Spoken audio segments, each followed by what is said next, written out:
Lo mjaho uzogijinywa engasekho umntwana wakwaPhindangene kulandela ukukhothama kwakhe nyakenye. Uthe ehamba wasivayelisa nyakenye wafika mathupha nani nabo bonke ozakwenu namlinda waze wafika wakhipha imiklomelo wethula inkulumo yakhe kanti uyasivalelisa. Kodwa okuhle kakhulu wahamba nenkosana yakhe yakwaPhindangene oseyibekiwe esikhundleni sokuba inkosi, umntwana uMaphikelela oseyinkosi yesizwe laphana. Besinaye nje ulotshwa lomjaho uzobe ekhona nomndeni wonke womntwana. IPrince Mangosuthu Ultramarathon kulokhu izosuka eDandi iphelele enquthu.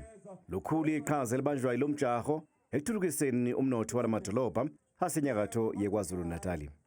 Amamoto yasegcwele usebenza abantu ababahlali bangaphakathi emzinyathi nabanye nje.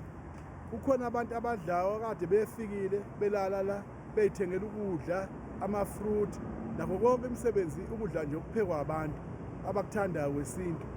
Nokulawulwa phela imithetho yokujaha ukuthi fake udle lokhu ungakudli lokho.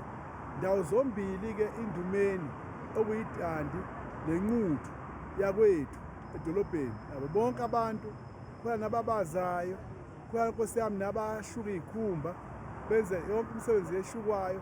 Khona nabantu Nkosi yami abenza imisebenzi eminye yokuchoma ubuhlali.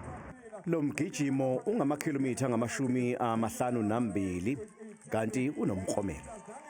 Imiklomelo imile nje ukuthi kwabesilisa nabesifazane iyalingana okokuqala lokho.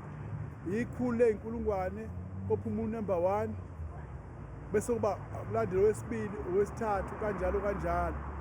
Kanjalo futhi umjaho yabantu abagijima 21 kilometers, 50 ey'nkulungwane kwabesilisa nabesifazane bese kuba laba abalandela ngemuva bathola imiklomelo yabo.